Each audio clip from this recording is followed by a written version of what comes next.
തവ കഥാമൃതം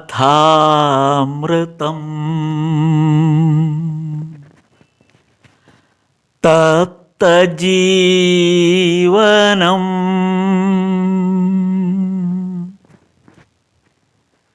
കവിഭിരീഡിതം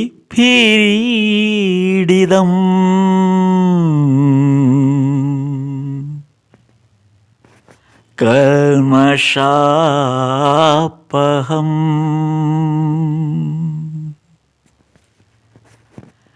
ശ്രവണമംഗളം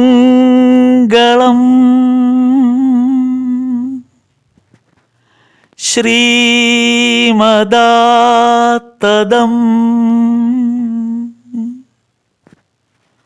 ഭുവി ഗൃണന്തി തേ ഭുരിത ജനാഃ ഭുവി ഗൃണന്തി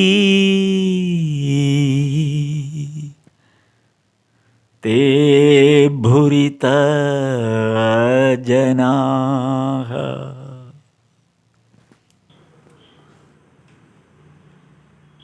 ശ്രീരാമകൃഷ്ണ വചനാമൃതം വോള്യം 1 11-ാം ഭാഗം. അതിൽ 4 കഴിഞ്ഞ 5-ാം അധ്യായത്തിൻ്റെ ഭാഗത്താണ് നമ്മളിപ്പോൾ ഇന്ന് വായിക്കുന്നത്, ചർച്ച ചെയ്യുന്നത്. അപ്പോൾ ഇതിനകത്ത് പ്രധാനമായിട്ടും വരുന്നത് ഈ സംസാര ജീവിതത്തിൽ ബദ്ധജീവനായിട്ടിരിക്കുന്നവർക്കും അല്ലെങ്കിൽ മുമുക്ഷുക്കളായി മാറുന്നവർ എങ്ങനെയാണ് അവർ ഈ സംസാര ജീവിതത്തിൽ ഏത് തരത്തിലാണ് ഇവർക്കുണ്ടാകുന്ന അനുഭവം എന്നുള്ളതാണ് പ്രധാനമായും ഇതിൽ ചർച്ച ചെയ്യുന്നത്. ഈ സാമൂഹിക ജീവിതത്തിൽ പലപ്പോഴും ആരോപണങ്ങൾക്ക് വിധേയരാകുന്ന സാഹചര്യമുണ്ട്. ഒരുപക്ഷെ നമ്മൾ ചെയ്യാത്ത തെറ്റിൻ്റെ പേരിലായിരിക്കും ഈ ആരോപണങ്ങൾ. ഇത്തരം ആരോപണങ്ങൾ കേൾക്കുമ്പോൾ തകർന്നു പോകുന്ന ആളുകളുണ്ട്. അത് ബദ്ധജീവന്മാരാണ് എപ്പോഴും തകർന്നു പോകുന്നത്. അതവരെ ആത്മഹത്യയിലേക്ക് വരെ എത്തിക്കുന്നു. നമ്മൾ ഈ അടുത്ത കാലത്ത് കണ്ട ചില വാർത്തകളിലും മറ്റും അത്തരം അനുഭവങ്ങൾ നമ്മൾ കേൾക്കുകയുണ്ടായി. എന്നാൽ മുമുക്ഷുക്കളെ സംബന്ധിച്ച് അവരെ ഈ ആരോപണങ്ങളൊന്നും അവരെ ബാധിക്കുന്നില്ല. അതവർ ഈശ്വരേച്ഛയായി മാത്രം കാണും. സ്വാഭാവികമായി ഈ ആരോപണങ്ങൾ പിന്നീട് കെട്ടടങ്ങും.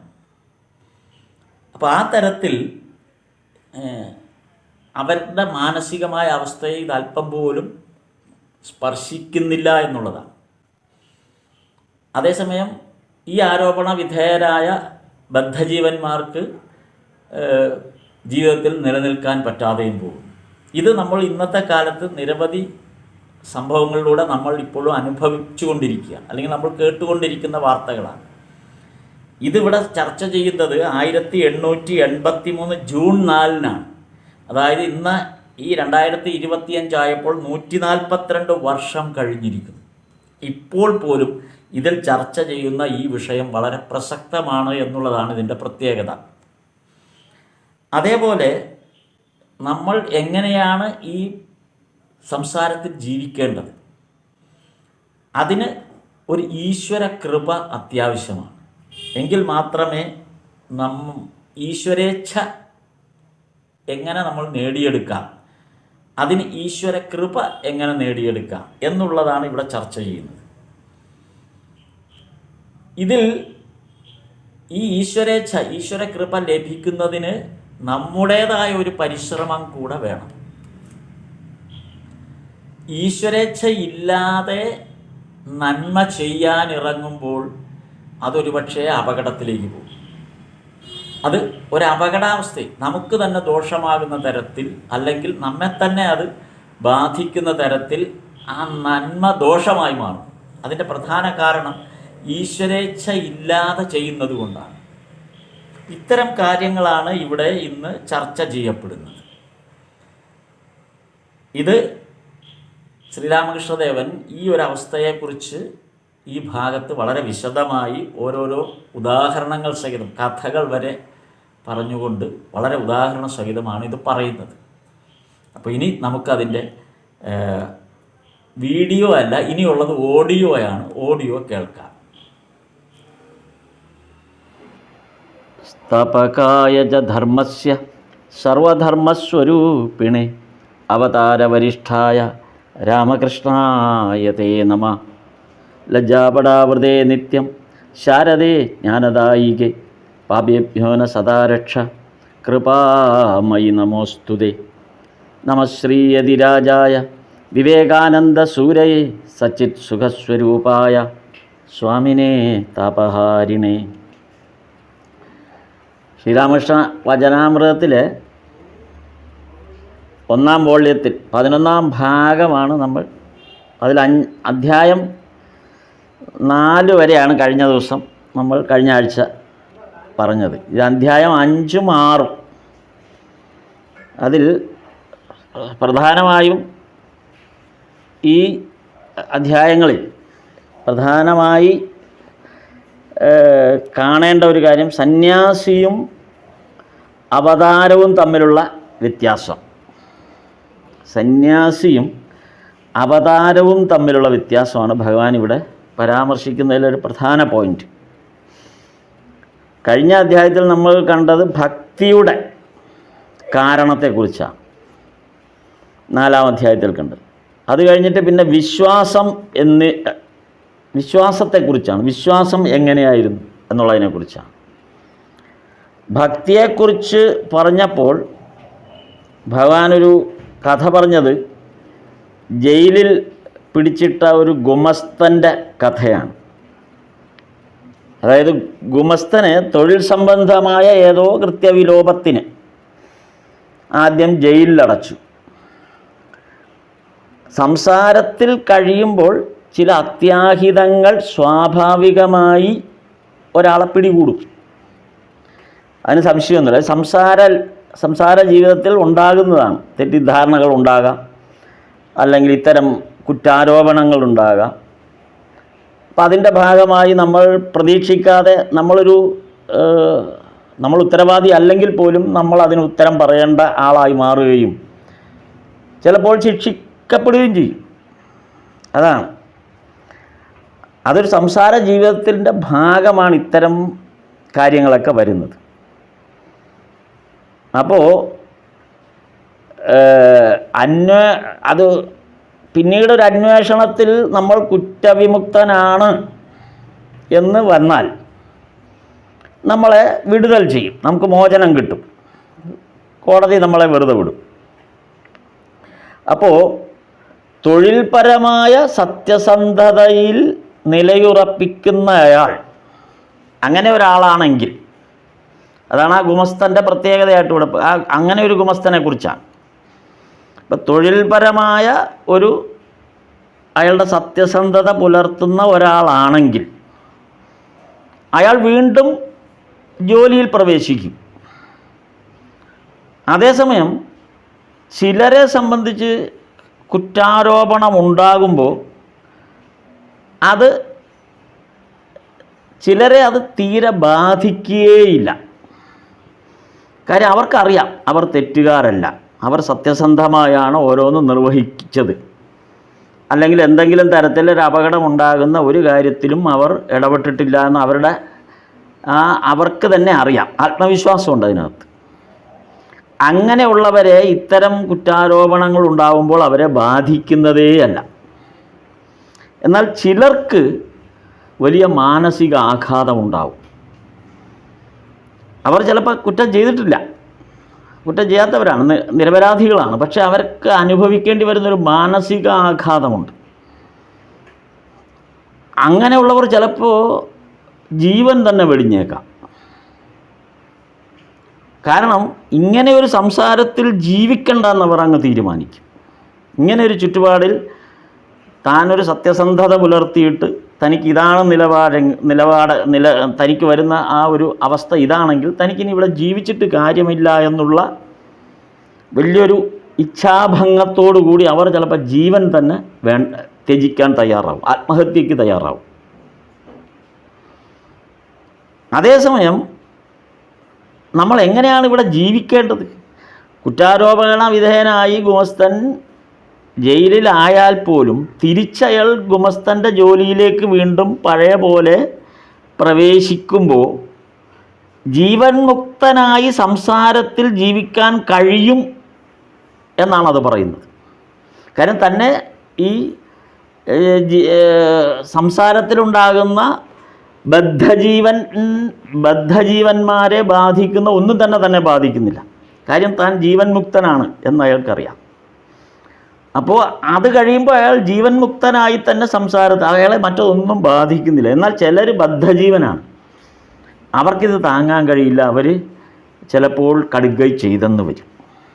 നമ്മൾ ഈ അടുത്ത കാലത്ത് കേട്ട ഒരു വളരെ പോപ്പുലറായിട്ട് വന്ന ഒരു വാർത്ത, ഇങ്ങനെ ജീവൻ വെടിഞ്ഞ ഒരു തഹസീൽദാർ അല്ലേ, വടക്കൻ ജില്ലകളിൽ ഉണ്ടായിരുന്ന ഒരു തഹസീൽദാർ ഏതോ ഒരു ഈ പിന്നെ പെട്രോൾ പമ്പിന് സ്ഥലം അനുവദിച്ചതോ ഒക്കെ സംബന്ധിച്ചുണ്ടാകുന്ന ഒരു ഇഷ്യൂ നമ്മുടെ എല്ലാ വാർത്തകളിൽ നിറഞ്ഞു നിന്ന ഒരു സംഭവമാണ്. അപ്പോൾ ആ ഒരു വാർത്ത അതിൽ അയാൾ മരണപ്പെടുന്നു. എങ്ങനെ, അല്ലെങ്കിൽ ആത്മഹത്യ ചെയ്യുകയാണോ അല്ലെങ്കിൽ അതൊക്കെ അന്വേഷണത്തിൻ്റെ ഭാഗമായി നടക്കുന്ന കാര്യങ്ങളാണ്. പക്ഷെ അയാൾ ജീവൻ വെടിഞ്ഞു എന്നുള്ളത് ഉറപ്പ്, അയാളുടെ ജീവൻ നഷ്ടപ്പെട്ടു എന്നുള്ളത് ഉറപ്പ്.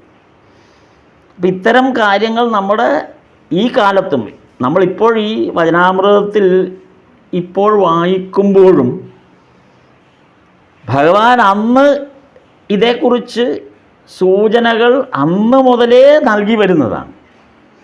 ബദ്ധജീവനായിരിക്കുന്ന ഉണ്ടായേക്കാവുന്ന ഇത്തരം സംസാര ജീവിതവുമായി ബന്ധപ്പെട്ട പ്രശ്നങ്ങളെ അന്ന് മുതലേ ഭഗവാൻ ബോധവൽക്കരിക്കുന്നുണ്ട്, തൻ്റെ ചുറ്റും വരുന്നിരിക്കുന്നു. എത്ര ദീർഘമായിട്ടാണ് ഇതിൻ്റെ ആ ഫലം എത്തുന്നത്. അല്ലെങ്കിൽ ഈ ലോകത്തിത് സംഭവിക്കുന്നതിന് കാലങ്ങളെ സംബന്ധിച്ചൊന്നും ഇതൊരു ഏറ്റക്കുറച്ചിലൊന്നും ഇല്ല എന്നാണ് പറയുന്നത്. ലോകം എത്രയൊക്കെ പുരോഗമിച്ചാലും ശരി, നമ്മുടെ ജീവിത സാഹചര്യങ്ങൾ വളരെയധികം പുരോഗമിച്ചു. നമുക്ക് അറിവുണ്ടാകാനുള്ള എല്ലാ സാധ്യതകളും ഇന്നത്തെ കാലത്ത് പുരോഗമിച്ചു. അങ്ങനെ മനുഷ്യൻ 1883 ഈ കഥ, 1883 പറയുന്ന കഥയാണിത്, ഈ ഗുമസ്തൻ്റെ കഥ.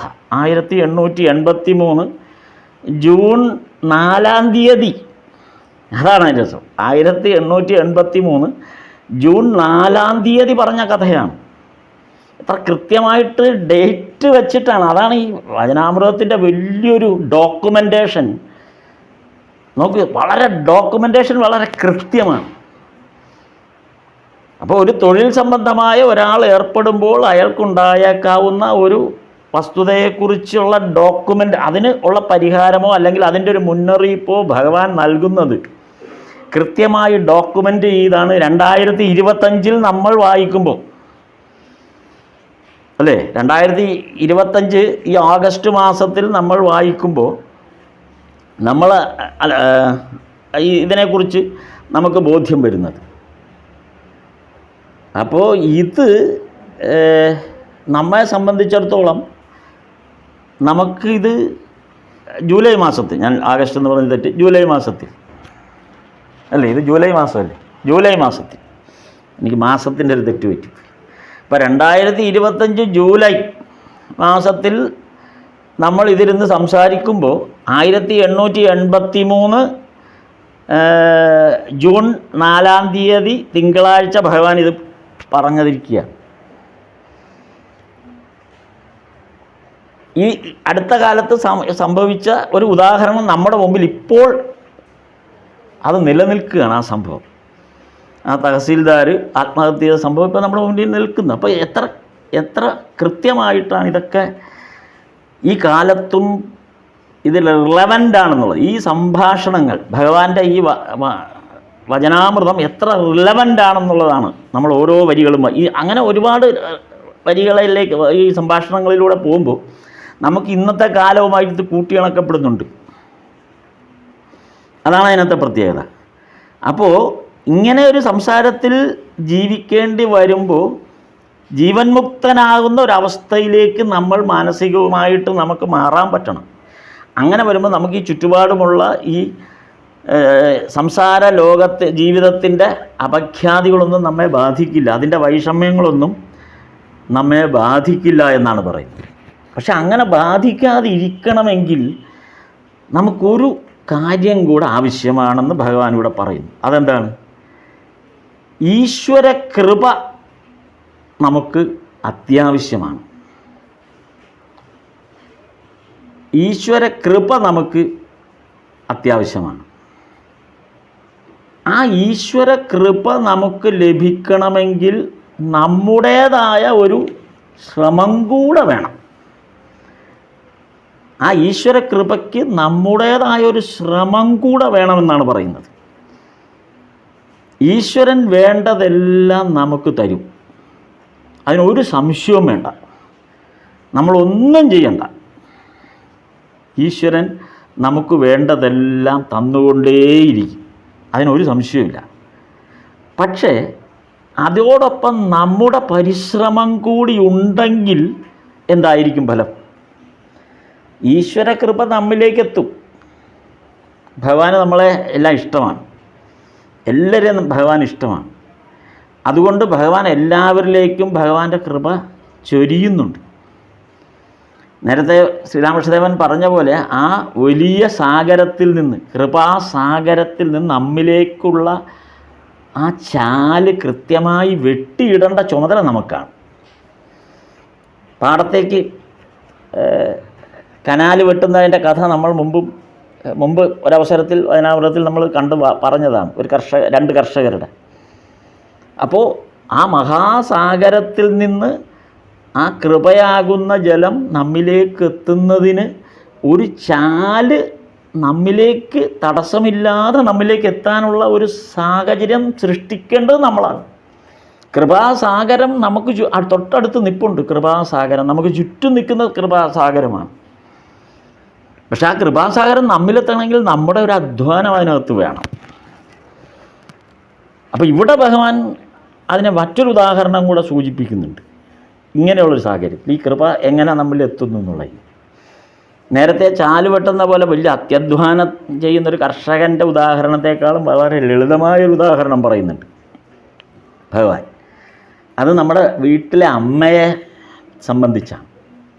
അമ്മ വീട്ടിലുള്ളവർക്കെല്ലാം വേണ്ടതെല്ലാം പാകം ചെയ്തു തരും. എല്ലാവർക്കും നമ്മൾ ആഗ്രഹിക്കുന്ന, അമ്മയ്ക്കറിയാം മക്കൾക്ക് ഓരോരുത്തർക്കും എന്താഗ്രഹമുണ്ട്, അല്ലെങ്കിൽ മറ്റ് ഗൃഹനായകന് അച്ഛന് എന്താണ് ആവശ്യമുണ്ട്, അല്ലെങ്കിൽ പ്രായമായ അപ്പൂപ്പനും അമ്മൂമ്മയും ഉണ്ടെങ്കിൽ അവർക്ക് എന്തൊക്കെയാണ് ആവശ്യമുള്ളത്, ഇതെല്ലാം അമ്മയ്ക്കറിയാം. അതുകൊണ്ട് അമ്മ കൃത്യമായി അടുക്കളയിൽ രാവിലെ മുതൽ എഴുന്നേറ്റ് ഇതെല്ലാം അമ്മ അടുക്കളയിൽ പാചകം ചെയ്യും. എന്നിട്ട് ഓരോരുത്തർക്കും ആവശ്യമുള്ളതെല്ലാം അവരുടെ ആ ഡൈനിങ് ടേബിളിൽ എത്തിക്കും. അത് അവർക്ക് വിളമ്പി കൊടുക്കുമ്പോഴാണ് അമ്മയ്ക്ക് സന്തോഷം വരിക. അപ്പോൾ ഇത് അമ്മയുടെ കൃപയാണത്, ഒരമ്മയുടെ കൃപയാണ്. എന്നാൽ ഈ സ്വാഭാവികമായി ലഭിക്കുന്നതിൽ നിന്ന് കൂടുതലായിട്ട് എന്തെങ്കിലും നമ്മൾ ആഗ്രഹിക്കുന്നുവെങ്കിൽ ഡെയിലി റുട്ടീൻ അനുസരിച്ചിട്ടുള്ള എല്ലാ കാര്യങ്ങളും അമ്മ കൃത്യമായി എത്തിക്കും, അതിന് അമ്മയ്ക്ക് സംശയമില്ല. പക്ഷെ നമുക്ക് എന്തെങ്കിലും ഒരു അധിക ആഗ്രഹമുണ്ടെങ്കിൽ, നമുക്ക് ഏതെങ്കിലും ഒരു അധികമായിട്ടുള്ളൊരു ഭക്ഷണം ആവശ്യമുണ്ടെങ്കിൽ, അത് ഏതെങ്കിലും ഒരു ഡിഷ് നമുക്ക് കൂടുതൽ കഴിക്കണം എന്ന ആഗ്രഹം തോന്നുകയാണെങ്കിൽ അതിന് നമ്മുടെ ഒരു ശ്രമം കൂടെ വേണം. എങ്ങനെ വേണം? അമ്മയെ നമ്മളൊന്ന് സഹായിക്കൂടെ വേണം. ആ കാര്യത്തിൽ അമ്മയെ നമ്മളൊന്ന് സഹായിക്കൂടെ ചെയ്താൽ നമ്മുടെ ആഗ്രഹം കുറെ കൂടെ ഭംഗിയായിട്ട് നിർവഹിക്കാൻ അമ്മ ആ സാഹചര്യം നന്നായിട്ട് നമ്മിലെത്തിക്കും. അപ്പോൾ നമ്മുടെ ഒരു ശ്രമം കൂടെ അവിടെ വേണം. അമ്മയെ സഹായിക്കുന്ന ഒരു ശ്രമം കൂടെ ഉണ്ടെങ്കിൽ ഡെയിലി റുട്ടീൻ അനുസരിച്ച് കിട്ടുന്നതിനും പുറമേ ഉള്ള കാര്യങ്ങൾ ഒരുപക്ഷെ അമ്മയ്ക്ക് തരാൻ എളുപ്പമാവും. അല്ലെങ്കിൽ അമ്മയ്ക്ക് ഈ ഭവനത്തിലുള്ള ഓരോ അംഗങ്ങളുടെയും താല്പര്യങ്ങൾ സംരക്ഷിക്കുന്ന ഒരവസ്ഥയിലേക്ക് അമ്മ പോകുമ്പോൾ അമ്മയ്ക്കത് ഒരാൾക്ക് വേണ്ടി സമയം ചെലവഴിക്കാൻ പറ്റില്ല. എല്ലാവർക്കും വേണ്ടിയാണ് അമ്മ സമയം ചെലവഴിക്കുന്നത്. പക്ഷെ ഒരാളതിൽ കൂടുതലായിട്ട് എന്തെങ്കിലും ഇന്ന് എനിക്ക് പ്രത്യേകിച്ചൊരു സ്പെഷ്യൽ വേണം എന്ന് ഒരാൾക്കൊരാഗ്രഹം തോന്നിയാൽ ആ സ്പെഷ്യൽ ഉണ്ടാകുന്നതിന് അനുസരിച്ചുള്ള അമ്മയ്ക്ക് വേണ്ട സഹായം അവിടെ എത്തിക്കണം. ഒന്നുകിൽ ആ സാധനം എത്തിക്കുക, അല്ലെങ്കിൽ അത് ഒരുക്കുന്നതിന് അടുക്കളയിൽ സഹായിക്കുക. ഇങ്ങനെയൊക്കെ ചെയ്യുമ്പോൾ ആ സ്പെഷ്യൽ ഒരുങ്ങിക്കിട്ടും. ഇതാണ് ഈശ്വര കൃപയുടെ പ്രത്യേകത. ദയാസാഗരം നമുക്ക് അടുത്ത് തന്നെയുണ്ട്. അത് നമ്മിലേക്ക് എത്തുന്നതിനൊരു ശ്രമം കൂടെ വേണം എന്നാണ് ഭഗവാൻ ഈ സന്ദർഭത്തിൽ പറയുന്നത്. അത് ഈ കഴിഞ്ഞ അധ്യായത്തിൽ ഭക്തിയുടെ ഭാഗം പറഞ്ഞു വന്നപ്പോൾ പറഞ്ഞതാണ് ഈ കഥയുടെ ഭാഗം പറയുന്നത്, ഈ ഗുമസ്തനിലൂടെ പറഞ്ഞ കഥ.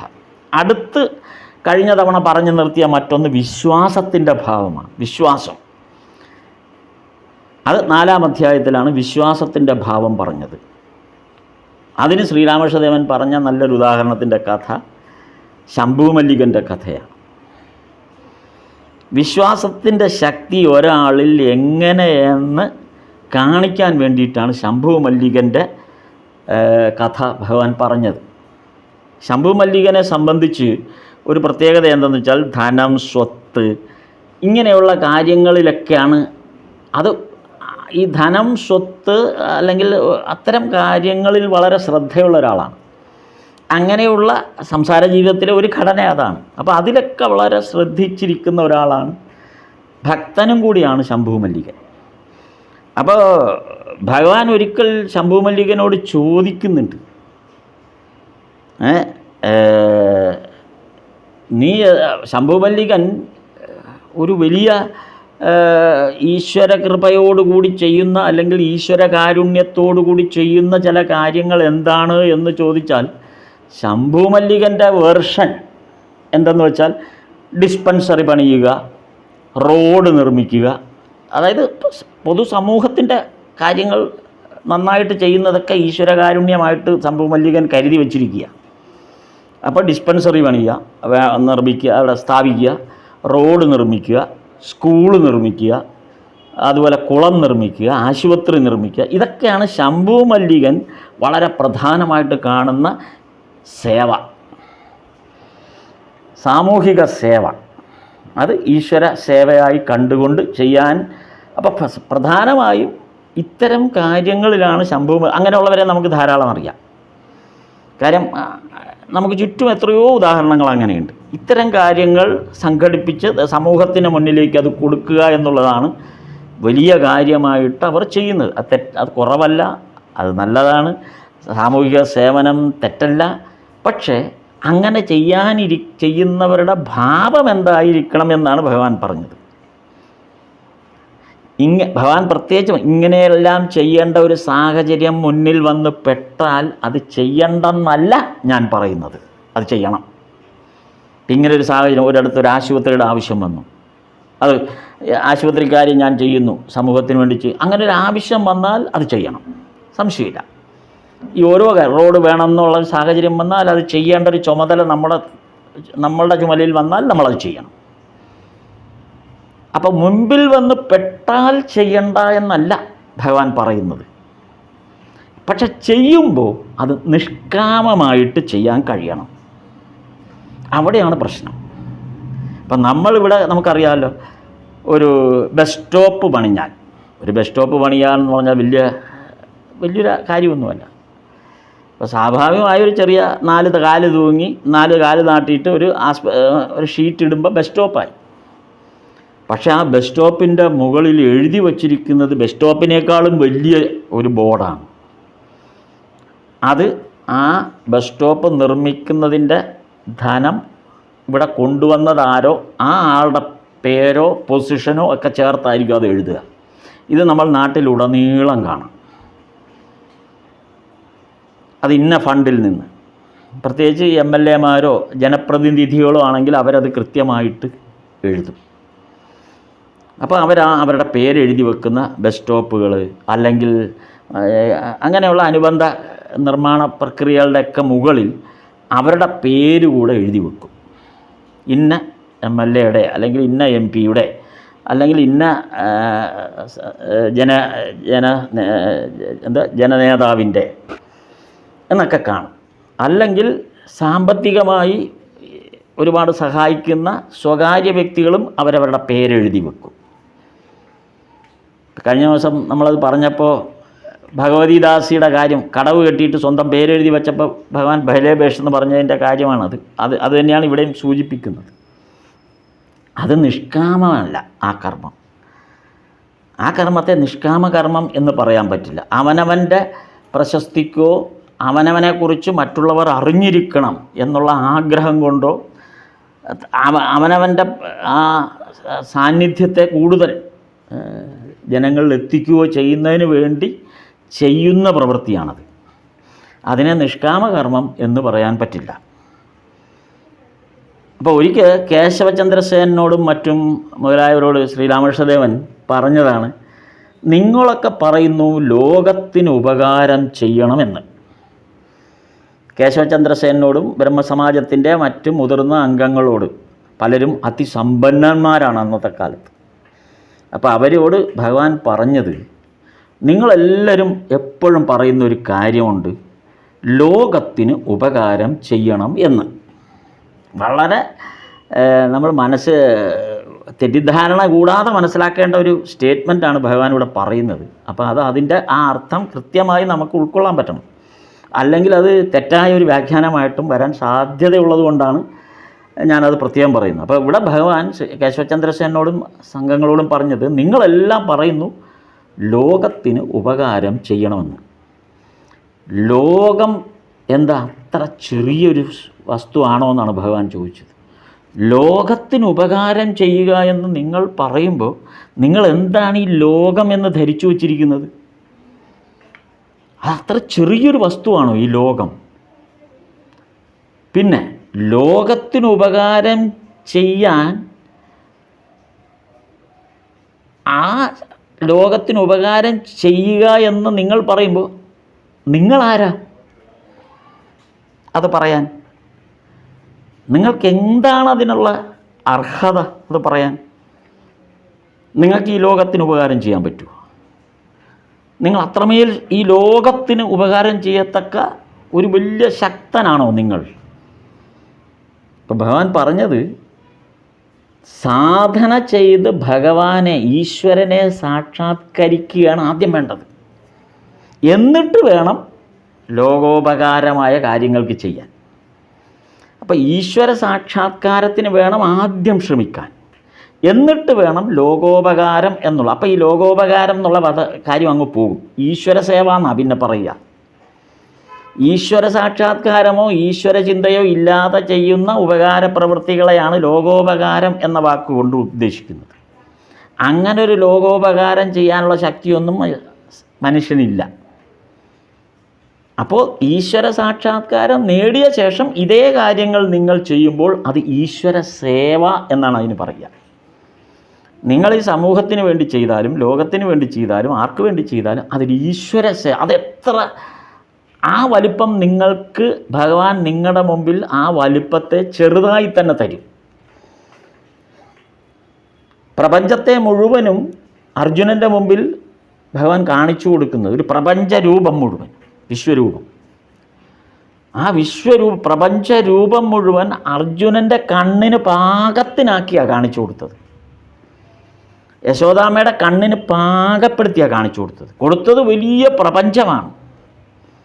പക്ഷെ അർജുനനോ യശോദാദേവിക്കോ ഒക്കെ കാണത്തക്ക രീതിയിൽ വളരെ അവരുടെ കാഴ്ചയ്ക്ക് പാകത്തിനുള്ള വലുപ്പത്തിൽ ചെറുതായിട്ടാണ് ഭഗവാൻ കാണിച്ചു കൊടുത്തത്. അവർക്കത് വലുതാണ്. അപ്പോൾ ഈ പ്രപഞ്ചത്തെ ഭഗവാൻ നിങ്ങളുടെ മുമ്പിൽ നിങ്ങൾക്ക് പാകമായ തരത്തിൽ കൊണ്ട് കാണിച്ചു തരും. അപ്പോൾ നിങ്ങൾക്ക് അതിന് സേവ ചെയ്യാൻ പറ്റും. അല്ലെങ്കിൽ നിങ്ങൾക്ക് സേവ ചെയ്യുക എന്നുള്ളത് നിങ്ങളുടെ ശ്രമം പാഴായിപ്പോവും. കാര്യം നിങ്ങൾക്കത് ചെയ്യാനുള്ള ശേഷി, കാര്യം ഇത്രയും വലിയൊരു ലോകത്തിന് ഉപകാരം ചെയ്യാൻ, ഇത്രയും വലിയ സമൂഹത്തിന് ഉപകാരം ചെയ്യാൻ നിങ്ങൾ അശക്തനാണ് ഈശ്വരകൃപ ഇല്ലെങ്കിൽ. അപ്പം നിങ്ങൾക്ക് സേവ ചെയ്യാൻ പാകത്തിന് നിങ്ങളുടെ കപ്പാസിറ്റി അനുസരിച്ച്, നിങ്ങൾക്ക് താങ്ങാവുന്ന ഭാരമനുസരിച്ച്, നിങ്ങൾക്ക് കാണാവുന്ന കാഴ്ചയുടെ ഒരു ചുറ്റുവട്ടം അനുസരിച്ച് ചെറുതാക്കി അത് നിങ്ങളുടെ മുമ്പിൽ തരുമ്പോൾ നിങ്ങൾക്ക് അതിലിടപെടാൻ എളുപ്പമായി, അത് ഭംഗിയാവുകയും ചെയ്യും. അല്ലാതെ ചെയ്യുമ്പോഴാണ് ഈ കുഴപ്പം മുഴുവൻ ഉണ്ടാകുന്നതെന്നാണ് ഭഗവാൻ പറഞ്ഞത്, ശ്രീരാമകൃഷ്ണദേവൻ പറഞ്ഞത്. അതുകൊണ്ടാണ് ഭഗവാൻ പറഞ്ഞത്, ഈശ്വരൻ ശക്തി തന്നാൽ എല്ലാം നടക്കും. ഈശ്വരൻ നിങ്ങൾക്ക് അതിനുള്ള ശക്തി തന്നാൽ പിന്നെ ഒരു സംശയവും വേണ്ട, എല്ലാം നടക്കും. ഇല്ലെങ്കിൽ ഒന്നും നടക്കില്ല. നിങ്ങൾ അഹങ്കരിച്ചിട്ട് കാര്യമൊന്നുമില്ല, ഒന്നും നടക്കില്ല. അതിനും ഒരുപാട് ഉദാഹരണങ്ങൾ നമ്മുടെ ഈ കാലഘട്ടത്തിൽ നമുക്ക്, അതാണ് ഇതെല്ലാം ഈ കാലഘട്ടത്തിൽ നമ്മുടെ മുമ്പിൽ ഉദാഹരണങ്ങളായിട്ട് ഇങ്ങനെ വന്നുകൊണ്ടിരിക്കുകയാണ്.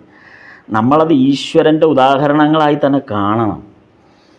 നമ്മളിവിടെ ഇപ്പോൾ ഏറ്റവും കൂടുതൽ ഉപയോഗിക്കുന്നൊരു വാക്കുണ്ട്. ഈ സോഷ്യൽ മീഡിയയൊക്കെ വന്നപ്പോഴാണ് ഈ വാക്കുകൾ കൂടുതലുണ്ടായത്. നമ്മളുണ്ടായ ഒരു വാക്കാണ് നന്മമരം.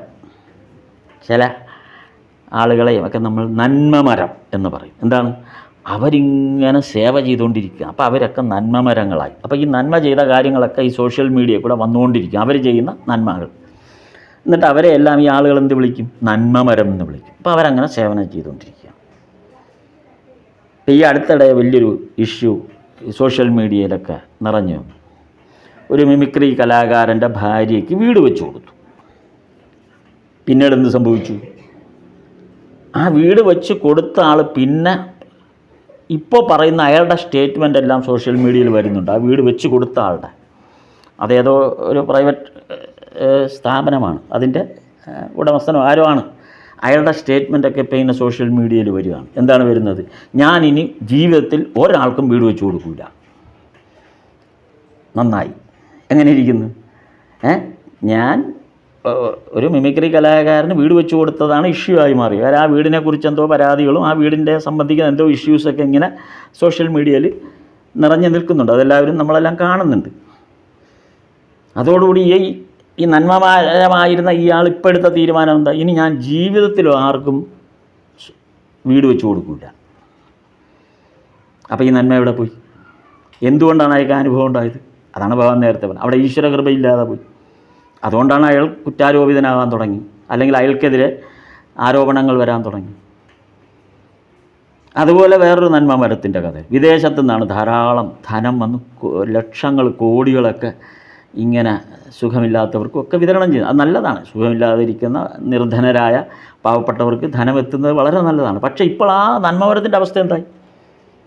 അദ്ദേഹം പറഞ്ഞു, ഞാനിനി ആർക്കും ധനസഹായം ചെയ്യില്ല. എന്താ ഇങ്ങനെ പറയാൻ കാരണം? അതങ്ങനെ ഒരു ഘട്ടത്തിൽ ചെയ്യണ്ട എന്ന് തീരുമാനം എടുക്കുമ്പോൾ അപ്പം മുൻപ് ചെയ്തിരുന്നതിൻ്റെ ഉദ്ദേശം എന്തായിരുന്നു? അങ്ങനൊരു രണ്ടാമതൊരു തീരുമാനം വരണം ശരിയല്ലല്ലോ. ഞാൻ ഇനി ചെയ്യില്ല എന്ന് പറയുന്നത് ശരിയല്ലല്ലോ. ചെയ്യാൻ പറ്റുമെങ്കിൽ ചെയ്യണ്ടേ?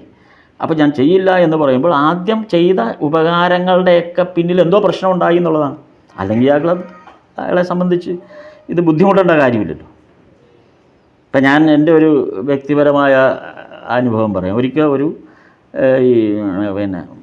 നിർധനരായ ആളുകൾക്ക് വീട് വെച്ച് കൊടുക്കുന്നൊരു പദ്ധതി, അത് അമൃതാനന്ദമയി മഠമാണത്. വർഷങ്ങൾക്ക് മുമ്പാണ് നിർധനരായ ആളുകൾക്ക് വീട് വെച്ച് കൊടുക്കുന്ന ഒരു ഇത് വന്നു.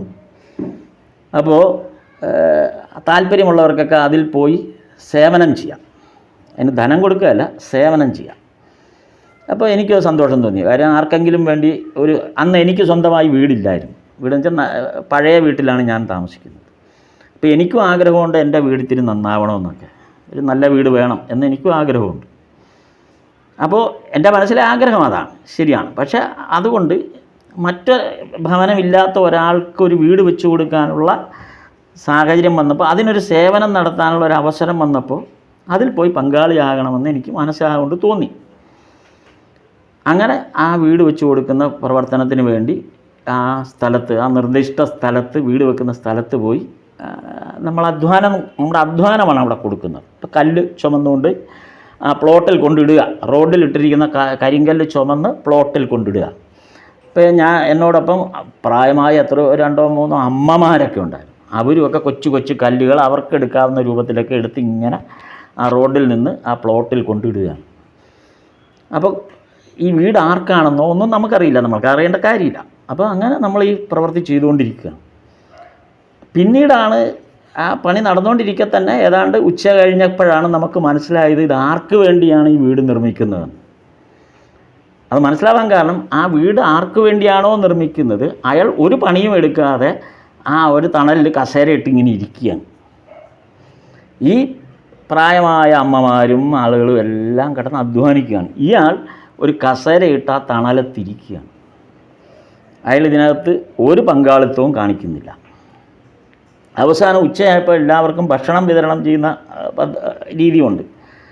എന്നാൽ അതിൽ പോലും ഭക്ഷണം വിളമ്പിക്കൊടുക്കാൻ പോലും ഈ പറഞ്ഞ മനുഷ്യൻ അതിനകത്ത് തിരിഞ്ഞു നോക്കുന്നില്ല. അയാൾ അവിടെ തന്നെ കസേരയിട്ട് ഇരിക്കുകയാണ്.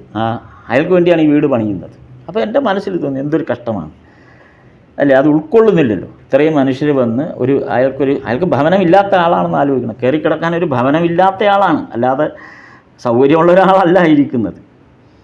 എന്നിട്ട് പോലും ഇങ്ങനൊരു സാഹചര്യം വന്നപ്പോൾ അതിനോടൊരു ഈശ്വരകൃപയാണെന്നുള്ള ധാരണ വരാൻ പോലും ആ മനുഷ്യർക്ക് സാധിച്ചില്ല. പിന്നീട് ഈ ഭവന പദ്ധതിയുടെ ഇതൊക്കെ പിന്നീട് മാറുക. കാര്യം ഇങ്ങനെയുള്ള ഒരുപാട് പ്രോബ്ലംസ് വന്നപ്പോൾ ഈ ഭവന പദ്ധതിയുടെ രീതി തന്നെ പിന്നീട് മാറ്റുകയുണ്ടായി. അത് വേറെ കഥ. എന്നാലും ഞാൻ നമ്മളിവിടെ പറഞ്ഞത്, അപ്പോൾ ഇത്തരം സാഹചര്യങ്ങളിൽ നമ്മൾ ഒരു ഈശ്വരകൃപയുടെ ഭാഗം ഏതാണെന്ന് തിരിച്ചറിയുക എന്നുള്ളതാണ്. അപ്പോൾ ഈശ്വര സാക്ഷാത്കാരമില്ലാതെ നന്മ ചെയ്യാൻ ഇറങ്ങിയാൽ പിന്നെ അതിലെ തിക്തഫലം വരുമ്പോൾ സഹിക്കാനാവാതെ പരിതപിക്കരുത് എന്നാണ് ഈ പാഠം. ഈശ്വര സാക്ഷാത്കാരമില്ലാതെയാണ് ഈ നന്മയൊക്കെ വേണ്ടി ഇറങ്ങിയത്.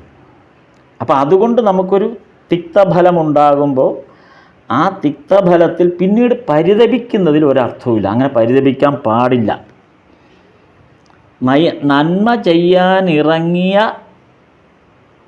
ആരായാലും ശരി, എനിക്ക് ഈ ഗതി വന്നല്ലോ എന്ന് പരിതപിക്കരുത്. പുരാണത്തിൽ ഇതിനൊരു കഥയും കൂടെയുണ്ട്. ഈ നന്മ ചെയ്യാൻ അല്ലെങ്കിൽ പരോപകാരം ചെയ്യാൻ കഴിഞ്ഞാൽ പിന്നെ പരിതപിക്കരുത്. പുരാണത്തിൽ മനോഹരമായൊരു കഥ ഇതിനകത്തുണ്ട്. സന്താന ഗോപാലം. നമുക്കെല്ലാവർക്കും അറിയാവുന്ന കഥയാണ് സന്താന ഗോപാലം. ബ്രാഹ്മണന് സന്താനങ്ങളില്ലാത്തതിൻ്റെ പേരിൽ ഉണ്ടാകുന്ന സന്താനങ്ങളെല്ലാം മരിച്ചു പോകുന്നു. അങ്ങനെ 8 or 9 സന്താനങ്ങൾ ഉണ്ടായി വരുന്നു. ഉണ്ടായവരൊക്കെ ജനനം കഴിയുമ്പോൾ ആ കുഞ്ഞുങ്ങളൊക്കെ മരിച്ചു പോകുന്നു. സങ്കടം വന്ന ബ്രാഹ്മണൻ വന്ന് ശ്രീകൃഷ്ണൻ്റെ മുമ്പിൽ കരഞ്ഞു പറയുകയാണ്. ലോകൈകനാഥനാണ്, ഈ സർവ്വചരാചരങ്ങളും നിയന്ത്രിക്കുന്ന ആളാണ്. അങ്ങനെയുള്ള ശ്രീകൃഷ്ണൻ്റെ മുമ്പിൽ വന്ന് ഈ ബ്രാഹ്മണൻ തൻ്റെ സങ്കടം പറയുകയാണ്. ഞാൻ എന്ത് തെറ്റാണ് ചെയ്തത്? എനിക്കും എൻ്റെ ഭാര്യയ്ക്കും ഒരു സന്താനലാഭമില്ലാതെ പോകുന്നല്ലോ. ഞങ്ങളുടെ ഭക്തിയുടെ കുറവുകൊണ്ടാണോ എന്താണ് എന്ന് ഭഗവാനോട് ചോദിച്ച് കരയുകയാണ് ഈ മനുഷ്യൻ. ആ സമയത്ത് അർജുൻ അവിടെ ഇരിപ്പുണ്ടായിരുന്നു തൊട്ടടുത്ത്. അവർ തമ്മിൽ അർജുനും കൃഷ്ണനും സതീർത്ഥ്യരാണല്ലോ. അപ്പോൾ അർജുനൻ ഇതെല്ലാം കേട്ടുകൊണ്ടിരുന്നിട്ട് അർജുനന് വലിയ സങ്കടം തോന്നി. സങ്കടമല്ല, ദേഷ്യമാണ് തോന്നി. അപ്പോൾ ശ്രീകൃഷ്ണനോട് മനസ്സിലൊരു ഈർഷ്യം തോന്നി. എന്നിട്ട് ശ്രീകൃഷ്ണനെ അവഗണിച്ചുകൊണ്ട് അർജുനൻ ബ്രാഹ്മണന് വാക്കുകൊടുക്കുകയാണ്. നിങ്ങളുടെ അടുത്ത കുഞ്ഞിനെ, ഇനി ഉണ്ടാകുന്ന കുഞ്ഞിനെ ഞാൻ രക്ഷിക്കാം. അവസാനം എന്താണ് സംഭവിച്ചത്? ഇതുവരെയുള്ള കുഞ്ഞുങ്ങൾക്കെല്ലാം ശരീരമെങ്കിലും കിട്ടി. അവസാനം ഉണ്ടായ കുഞ്ഞിനെ, അർജുനൻ ഏറ്റവും ശേഷം ഉണ്ടായ കുഞ്ഞിൻ്റെ ശരീരം പോലും കാണാനുള്ള ഭാഗ്യം ആ ബ്രാഹ്മണ സ്ത്രീക്കും ഉണ്ടായില്ല. അപ്പം അർജുനൻ ഇത് പറയുമ്പോൾ ഭഗവാന്റെ ഒരു ചിരിയുണ്ട്.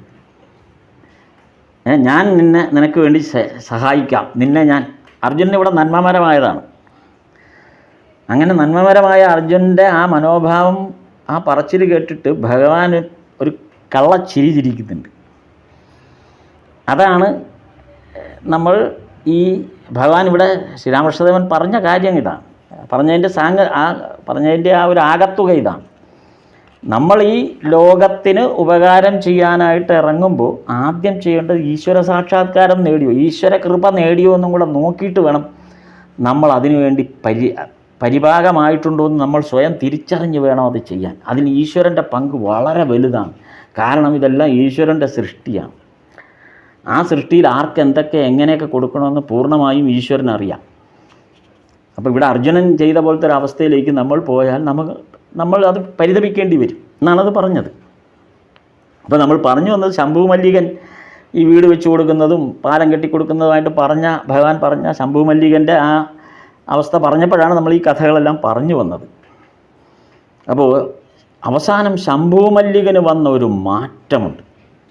ആദ്യം ഈ ശംഭുമല്ലികൻ ഈ പറഞ്ഞ പോലെ നന്മമരമായിരുന്നു. ശംഭുമല്ലികൻ സമൂഹത്തിന് വേണ്ടി റോഡ് പണിയുക, ആശുപത്രി പണിയുക, ഡിസ്പെൻസറി പണിയുക, സകല കാര്യങ്ങളും ചെയ്യുന്ന വലിയൊരു നന്മമരമായിരുന്നു. ഒടുവിൽ ശംഭുമല്ലികന് വന്ന മാറ്റം ശ്രീരാമകൃഷ്ണദേവൻ തന്നെ പറയുന്നുണ്ടത്. അത് രസകരമായൊരു ഭാഗമാണത്. അത് പറയുന്നത് ശംഭുമല്ലികൻ്റെ അതായത് ആ ഭാഗം വചനാമൃതത്തിൽ പറയുന്നത് നമ്മുടെ ഇതേ ഭാഗത്താണ്. 11-ാം ഭാഗത്തിൽ തന്നെയാണ്, 4-ാം അധ്യായത്തിൽ പറയുന്നതാണ്. വിശ്വാസത്തെക്കുറിച്ച് പറയുന്ന ഭാഗത്താണ്. ശംഭുമല്ലികൻ എങ്ങനെ മാറി എന്നുള്ളതാണ് ഇവിടെ പറയുന്നത്. ശംഭുമല്ലികൻ ബാഗ്ബസാറിൽ നിന്നും നടന്നാണ് ദക്ഷിണേശ്വരത്തേക്കുള്ള വരവ്. അപ്പോൾ ആരോ ചോദിച്ചു, ഇത്രയും ദൂരം നടന്നു വരേണ്ട വല്ല കാര്യം ശംഭുമല്ലികൻ വലിയ ധനികനാണ്. ഈ റോഡും കോൺട്രാക്ടറൊക്കെയാണ്. ഈ റോഡും ഒക്കെ പണിഞ്ഞു കൊടുക്കുന്നു, ആശുപത്രി പണിഞ്ഞു കൊടുക്കുന്നു, വലിയ കോൺട്രാക്ടറാണ്, വലിയ ധനികനാണ്. അപ്പോൾ ഇയാൾ ഈ ബാഗ്ബസാർ, അയാളുടെ വീട് കൽക്കട്ടയിൽ ബാഗ്ബസാറിൽ നിന്ന് ഇറങ്ങി ഇയാൾ നടക്കുകയാണ്. നീ നടന്ന് ദക്ഷിണേശ്വരത്ത് ശ്രീരാമകൃഷ്ണദേവനെ കാണാൻ വരിക. അപ്പോൾ വഴിയിൽ കണ്ട ആരോ ചോദിച്ച്, ഇത്രയും ദൂരമില്ല, വല്ല വണ്ടിയും പിടിച്ച് നിങ്ങൾക്ക് വന്നൂടെ? കാരണം നിങ്ങൾ ഈ നടന്ന് വരുന്നതിനിടയിൽ വഴിക്ക് വല്ല അപകടവും സംഭവിച്ചാലോ? ഇത്രയും ദൂരം നടന്നു വരുമ്പോൾ ഈ തിരക്കിനിടയിലും വാഹനത്തിൻ്റെ ഇടയിൽ കൂടെയൊക്കെ വല്ല വണ്ടിയൊക്കെ വരാം. അന്നത്തെ പിന്നെ കുതിരവണ്ടിയൊക്കെ പോലുള്ള വണ്ടികളേ ഉള്ളൂ. ഇന്നത്തെ പോലെ വലിയ കാറും ഒന്നും ഓടുന്നില്ലല്ലോ. അപ്പോൾ എന്നിട്ടും അപകടാവസ്ഥ ഉണ്ടെന്നാണ് അപ്പോൾ നമ്മൾ മനസ്സിലാക്കേണ്ടത്. റോഡിൽ ഇറങ്ങി നടന്നാൽ അപകടമൊക്കെ ഉണ്ടാകാനുള്ള സാധ്യത അന്നും ഉണ്ട്. ഈ കുതിരവണ്ടിയും കാളവണ്ടിയൊക്കെ ഉള്ള കാലത്തും അപകടങ്ങൾ ഉണ്ടായിരിക്കാൻ സാധ്യതയുണ്ടെന്നാണ്, അല്ലെങ്കിൽ ഇങ്ങനെ ഒരു പരാമർശം വരുമല്ലോ. അപ്പോൾ വഴിക്ക് അപകടം എന്തെങ്കിലും ഉണ്ടായെന്ന് വന്നാൽ അത് കുഴപ്പമില്ല. അതുകൊണ്ട് നിങ്ങൾ ഈ വല്ല വണ്ടിയും പിടിച്ചൊക്കെ വരണ്ടേ, കുതിരവണ്ടി പിടിച്ച് വരണ്ടേ, ഇങ്ങനെ നടന്നു വരാമോ ഇത്രയും ദൂരം എന്നാണ് ശംഭുമല്ലികനോട് ചോദിച്ചത് വഴി കണ്ട ആൾ. അപ്പോൾ ശംഭുമല്ലികൻ ഇത് കേട്ടോ തന്നെ മുഖം ചുവന്നുപോയി. എന്നിട്ട് അലറിക്കൊണ്ടാണ് ആ ചോദിച്ച ആളോട് പറഞ്ഞത്, ഞാൻ ഭഗവാൻ നാമവും ഉച്ചരിച്ചു കൊണ്ടാണ് നടക്കുന്നത്. ഞാൻ ഭഗവത് നാമവും ഉച്ചരിച്ചു കൊണ്ടാണ് അവിടുന്ന് പുറപ്പെട്ടതും നടക്കുന്നതും. അങ്ങനെ എനിക്ക് അപകടം ഉണ്ടാവൂ? വിശ്വാസം കൊണ്ട് സർവ്വതും സാധിക്കും എന്നുള്ളതാണിത്. നോക്കൂ, ശംഭുമല്ലികൻ എങ്ങനെയാണ് തൻ്റെ വിശ്വാസത്തെ ഉറപ്പിച്ചത് എന്നിവിടെ ഭഗവാൻ ഒരു സൂചന, ഒരു ഉദാഹരണത്തിലൂടെ തന്നിരിക്കുന്നു. ഭഗവാനെ വിചാരിച്ചുകൊണ്ട് ഇറങ്ങുന്ന ഒരാൾക്ക് ഒരപകടവും ഉണ്ടാവില്ല എന്ന് ശംഭുമല്ലികനെ പോലുള്ള ഒരു വലിയ കോൺട്രാക്ടർ നന്മമരം പറയുകയാണ്. ഇവിടെയും നമ്മൾ ഈ സമൂഹത്തിൽ ചെയ്യുന്ന ഓരോ നന്മകൾ ചെയ്യുമ്പോഴും ഭഗവാന്റെ അനുഗ്രഹമുണ്ടോ എന്നുള്ളത് വളരെ പ്രസക്തമാണ്. അതില്ലാതെ വരുന്നിടത്താണ് ഈ അപകടങ്ങളെല്ലാം ഉണ്ടാകുന്നത്. എന്നിട്ട് നമ്മൾ പരിതപിക്കുകയും ചെയ്യും. എന്താണ്, ഞാൻ ഇത്രയും സമൂഹത്തിന് നന്മ ചെയ്യാനുണ്ടായിട്ട് നമുക്കിതാണല്ലോ, ഇങ്ങനെയാണല്ലോ വന്നത്. അല്ലെങ്കിൽ മറ്റുള്ളവരും പറയും, അയാൾ എന്തോരം നന്മ ചെയ്തു ഈ നാടിന്, എന്നിട്ട് അയാൾക്ക് ഈ കുഴപ്പം മുഴുവൻ പറ്റി. ഇവിടെ ഇതാണ് ശംഭുമല്ലികൻ പറഞ്ഞു തരികയാണ്, ഭഗവാന്റെ കൃപയുണ്ടെങ്കിൽ മാത്രമേ ഇത് ചെയ്യാവൂ, ചെയ്താൽ ശരിയാവൂ. അപ്പം നമ്മൾ എന്തെങ്കിലും സംഭവിച്ചാൽ അതിൻ്റെ അർത്ഥം ഭഗവത് കൃപ വന്നിട്ടില്ല, വരാത്തത് കൊണ്ടാണ്. ഇപ്പോൾ നമ്മളിത് ഇത്രയും പറഞ്ഞു വരുമ്പോൾ 1883 ജൂൺ 4 ഫലഹാരിണി ദിവസത്തിൻ്റെ കാര്യമാണ് നമ്മൾ തുടങ്ങിയത്. ഈ ഭാഗത്ത് ഫലഹാരിണി ദിവസത്തിൽ അന്ന് ഭഗവാന്റെ അടുത്ത് മാഷമഹാശയൻ ഉൾപ്പെടെ എല്ലാവരും വരുന്നത് രാവിലെ വരുന്നു. ആ ഫലഹാരിണി ദിവസത്തിൽ വന്നതാണ്, ജൂൺ 4 വന്നത്.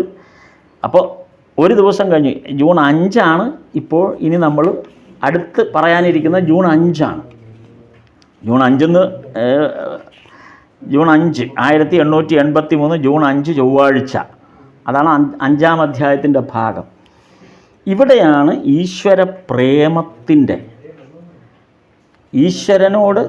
ഈശ്വരപ്രേമത്തിൻ്റെ ഒരു വലിയ ഡിസ്ക്രിപ്ഷൻ ഇവിടെ ഭഗവാൻ അവതരിപ്പിക്കുന്നുണ്ട്. ഇതിലാണ് ഈ ഭാഗത്തോട് വരുമ്പോഴാണ് അവതാരവും സന്യാസവും തമ്മിലുള്ള വ്യത്യാസത്തെക്കുറിച്ചും സൂചന നൽകുന്നത്. സന്യാസിയും അവതാരവും തമ്മിലുള്ള വ്യത്യാസം എന്താണ് എന്ന് അതൊക്കെ പറഞ്ഞു വരുന്നത് ഈ ഭാഗത്താണ്. അതായത് അത് പറയുമ്പോൾ ഒരു പൊതു ഇതിലാണ്, അത് വചനാമൃതത്തിൽ പറയുന്ന കാര്യമല്ല, അല്ലാതെ ഇത് വന്നിട്ടുള്ള ഒരു ഇതുപോലുള്ള നമ്മുടെ ശ്രീരാമകൃഷ്ണ മിഷനുമായി ബന്ധപ്പെട്ട പുസ്തകങ്ങളിലൊക്കെ വന്നിട്ടുള്ള ഒരു കഥ, ഒന്ന് സന്ദർഭം ഞാൻ ഇതുമായി ബന്ധപ്പെട്ട് വന്നപ്പോൾ ഓർത്തത് ഞാൻ ഒന്ന് കുറിച്ച് വെച്ചു എന്നുള്ളതാണ്. ഈ സന്യാസിയും അവതാരവും തമ്മിലുള്ള വ്യത്യാസം. അതായത് അതിനെ കുറച്ചുകൂടെ ഒന്ന് വിപുലീകരിച്ചാൽ ലൗകികനും, അതായത് സംസാരിയും ലൗകിക ജീവിതത്തിൽ ബന്ധപ്പെട്ട് നിൽക്കുന്ന ആളും സന്യാസിയും അവതാരവും, ഈ മൂന്നും തമ്മിലുള്ള എങ്ങനെയാണ് വ്യത്യാസം? അതാണ് ഒന്നുകൂടെ നമുക്ക് വിശദമായിട്ട് നോക്കാവുന്നത്. ഈ മൂന്നും തമ്മിൽ എന്താണ് വ്യത്യാസം? ലൗകിക മനുഷ്യനും സന്യാസിയും ഈ അവതാരവും തമ്മിലുള്ള വ്യത്യാസം എന്താണ് എന്നുള്ളതാണ്. അതിൽ പറയുന്നൊരു ഉദാഹരണം, ലൗകികനായിരിക്കുന്ന ഒരാൾ ഒരിക്കൽ ഒരു സന്യാസിയെ കൂടെ കാണാൻ പോകുമായിരുന്നു. അപ്പോൾ ലൗകികന് സന്യാസത്തിലേക്ക് അല്പം താല്പര്യമൊക്കെ ഉണ്ടായി. കാര്യം കാണുമ്പോൾ ഈശ്വര കൃപയ്ക്ക് വളരെ സാധ്യതയുള്ള ഒരു സാധനാ ജീവിതമാണ് സന്യാസം. അപ്പോൾ സന്യാസം സ്വീകരിക്കുന്നത് വളരെ നല്ലതാണ്. എത്ര ശാന്തവും സുന്ദരവുമായൊരു ജീവിതമാണ്, ഒരല്ലലുമില്ല. ഈ ലൗകിക ജീവിതത്തിൽ ജീവിക്കുന്നത് നമുക്ക് എന്തെല്ലാം പ്രശ്നങ്ങളാണ് ദിവസവും രാവിലെ മുതൽ. അപ്പോൾ അതുകൊണ്ട് ഈ ലൗകികൻ കൂടെ ഒരു സന്യാസിയെ സന്ദർശിക്കും. അപ്പോൾ ആ സന്യാസിയുടെ രീതികളൊക്കെ ഈ ലൗകികൻ ശ്രദ്ധിക്കാൻ തുടങ്ങി. അയാൾ നോക്കിയപ്പോൾ, അയാൾ ശ്രദ്ധിച്ചു വന്നപ്പോൾ അയാൾക്കൊരു കാര്യം മനസ്സിലായി. അയാൾ നോക്കിയപ്പോൾ സന്യാസി രാവിലെ ഉണരുന്നു, പ്രഭാത കൃത്യങ്ങളൊക്കെ നടത്തുന്നു, പ്രഭാത ഭക്ഷണം കഴിക്കുന്നു, പിന്നെ എന്തൊക്കെയോ ജോലിയിലേർപ്പെടുന്നു, ഉച്ചഭക്ഷണം കഴിക്കുന്നു, കുറച്ച് നേരം വിശ്രമിക്കുന്നു, വൈകിട്ട് നടക്കാനിറങ്ങുന്നു, അല്ലെങ്കിൽ ഏതെങ്കിലും അമ്പലത്തിൽ പോകുന്നു, അത്താഴം കഴിക്കുന്നു, ഉറങ്ങുന്നു. അപ്പോൾ ലൗകികൻ വിചാരിച്ചു, അപ്പം ഞാനും ഇതൊക്കെയല്ലേ ചെയ്യുന്നത്, സന്യാസിയും ഇതൊക്കെയാണ് ചെയ്യുന്നത്, ഞാനും ഇതൊക്കെയാണ് ചെയ്യുന്നത്, ഞാനിത് ഈ റൊട്ടീൻ തന്നെയാണ് എൻ്റെയും ജീവിതത്തിലുള്ളത്. രാവിലെ ഉണരുന്നു, ഈ പറഞ്ഞ എല്ലാ കാര്യങ്ങളും ഞാനും കൃത്യമായിട്ട് ചെയ്യുന്നുണ്ട്. അപ്പം പിന്നെ ഞാനും ഈ സന്യാസിയും തമ്മിൽ എന്താണ് വ്യത്യാസം? അതിന് സംശയമായി. ഇവിടെയാണ് നമ്മൾ ശ്രദ്ധിക്കേണ്ട ഒരു കാര്യം. ഇവിടെ മേൽപ്പറഞ്ഞ ഏതൊരു കാര്യവുമാകട്ടെ, അതായത് രാവിലെ ഉണരുന്നു, ഭക്ഷണം കഴിക്കുന്നതോ, പുറമേ എന്തെങ്കിലും ജോലി ചെയ്യുന്നതോ, അല്ലെങ്കിൽ ഉച്ചയ്ക്ക് വീണ്ടും ഭക്ഷണം കഴിക്കുന്നു, വിശ്രമിക്കുന്നു, ഇങ്ങനെ ഡെയിലി റുട്ടീനിൽ നടക്കുന്ന എല്ലാ കാര്യങ്ങളും, ഈ പല കാര്യങ്ങളിൽ ഇടപെടുന്ന എല്ലാ കാര്യങ്ങളും, നമുക്ക് ചുറ്റുമുള്ള ഈ ലോകത്ത് നമുക്ക് ചുറ്റുമുള്ള എല്ലാ കാര്യങ്ങളിലും ഇടപെടുന്ന ആ രീതി, ഇങ്ങനെയൊക്കെ ഇടപെടുന്നു എങ്കിലും ലൗകികനും സന്യാസിയും തമ്മിലുള്ളൊരു വ്യത്യാസം, ഇത് ലൗകികൻ മനസ്സിലാക്കിയിട്ടില്ല, പക്ഷെ അത് പിന്നീട് നമ്മെ ബോധ്യപ്പെടുത്തുകയാണ്.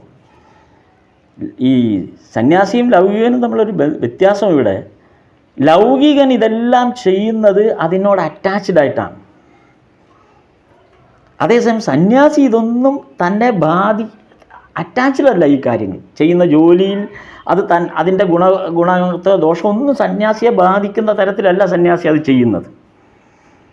അല്ലെങ്കിൽ ഓരോ കാര്യങ്ങളും സന്യാസി ചെയ്യുന്നത് അത് തന്നെ ബാധിക്കുന്നതോ താനുമായി ബന്ധപ്പെട്ടതോ ആയ ഒരു അറ്റാച്ച്മെൻറ്റിൻ്റെ പുറത്ത് അതിനോടൊരു മമതയുമില്ലാതെയാണ്. അത് തന്നെ അതിൻ്റെ ഗുണഗണങ്ങളൊന്നും തന്നെ ബാധിക്കുന്നില്ല എന്നുള്ള പൂർണ്ണ ബോധത്തോടു കൂടിയാണ് സന്യാസി ഇതൊക്കെ ചെയ്യുന്നത്.